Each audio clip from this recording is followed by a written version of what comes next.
Hello kaswerte, magandang buhay sa inyo and magandang hapon po. So check natin no, para sa ama Aquarius. Check natin yung may bagang oras. 5 dos Huwebes, Abril 24, 2025. May bagang oras is 5 dos. Okay. Mayroong number dito. So pwede rin po ito no, may lucky number sa mga Aquarius. 19, 11, 3, 13, and 5. Ay 15. And then 18. So, nasa inyo po yan, no? May lucky number na binigay sa inyo. Pusa lang po yan. Yan yung pinag-download ko. May binigay na lucky number. Ayan po. Para po yan sa mga Aquarius. Okay. So, reading natin no, sa mga Aquarius. So, ito po ay una sa lahat po sa inyo, no? Magandang hapon po sa inyo. Kung kayo po ay makaka-resonate sa gabay ng horoscope ng Aquarius is kung kayo po ay makaka-resonate nito is para sa inyo po ito, no? Okay, so start na tayo.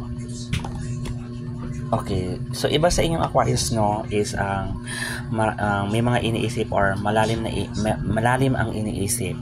Okay, so yun ang nakikitaan ko sa baraha. So dahil may mga past dito na iniisip ka na pag-aaway, mga nakaraan na, no? So yan ang nakikitaan ko sa card mo. May mga iniisip kayo or malayo ang iniisip. So, pinapakita yan sa mga baraha. Yung iba sa inyo hindi makaalis-alis sa isang sitwasyon na parang mahihirapan kayo. Yan ang nakikitaan ko sa card. And then, pinapakita yan sa mga baraha mo, no? I-secure nyo po yung kaperahan nyo kasi pinapakita ng card ang iba sa inyo sa Aquarius is pwede magkaroon ng problema sa pera. Walang-wala ang iba sa Aquarius. So, lalo na kung wala kayong trabaho, mahirapan kayo makalikom ng pera. So, sa family, i-secure po yung family kasi meron ako nakikita dito sa card. Magkakaroon ng broken family, family problem, lalo na sa financial, i-secure po, no? Kasi pwede kayo magkaroon ng financial problem. So, palabas ang pera, minsan maraming pagkakagastusan, yan ang nakikita ko sa card. So, iwasan po yung mga pag-away or pagtatalo kasi hindi ito makakabuti sa family. So, meron ka ditong past na nangyari na nagkaroon ng tampuhan sa relasyon, no? So maaring nagkaroon ng third party kung kayo po ay may karelasyon from the past. So meron itong separate or parang lumayo. So may dalawa kang anak. Ayan po, dalawang anak. Ikaw po yun nandito sa taas. Ayan po, ikaw po ito dalawang anak. Nasa iyo yung anak. May mga pag-aaway ako nakikitaan dito sa baraha. So may mga paglayo ako nakikitaan dito sa card. So itong guy na to, meron kang narinig sa kanya na masasakit na salita na muntik mo ng parang nagkaroon ka ng anxiety po, stress dahil sa guy na to. Ayan, dahil sa lalaki na to nagkaroon ka ng stress from the past. So iba sa mga Libra, no, pwede itong maranasan nila ulit. Yan ang para sa mga Aquarius pala, sorry, not Libra. So yan ang nakikita ko sa mga Aquarius.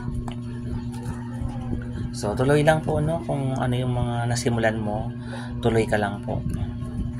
So, yan ang nakikita ko sa card. And then, ang iba sa inyong Libra, mag-ingat po. Kasi meron ako nasisend sa inyo na pwedeng mawalan or manakawan. Or pwedeng mayroong mawalan na gamit. Pero mahanap naman siya. So, pinapakita rin dito sa card, may mga promise na may mga pangako na pwedeng mapako, no? So wag agad mag-aano sa mga promise na yan kasi pwede siyang mapako. So ang iba sa Aquarius, ayan po, ayan, Aquarius. So iba sa mga Aquarius, no, is mapagmahal sa family. Yan ang nakikita ko sa card. And then ang iba sa inyo is maraming abilities, maraming kakayanan, hindi lang isa kundi marami pa. So kayo po ay masipag na tao, very hardworking. So, yan ang nakikitaan ko sa baraha. And then, ang nakikitaan ko rin dito, ang iba sa Aquarius, no, is kalmado. Kahit binubuli na kayo ng ibang tao. So, kalma lang. Yan ang nakikitaan ko sa card. So, kung meron man kayong naririnig po sa ibang tao na hindi maganda, ilabas na lang daw po, no? sa kabilang tainga sa ibang mga Aquarius. So ang iba sa Aquarius po no is nakikinig din po sa mga ibang horoscope. So ang iba naman sa Aquarius is nagpapa-tarot reading. So kung kayo po ay nagpa-tarot reading, maaari magpapa-tarot reading pa kayo sa iba. At ang iba naman sa Aquarius is overload sa trabaho. So maraming ginagawa ang iba sa Aquarius. Ang iba naman sa Aquarius walang trabaho. And then pinapakita rin sa mga barahan na to, kung lagi po kayo nagdarasal no, mas palakasin niyo pa yung pananampalataya sa taas.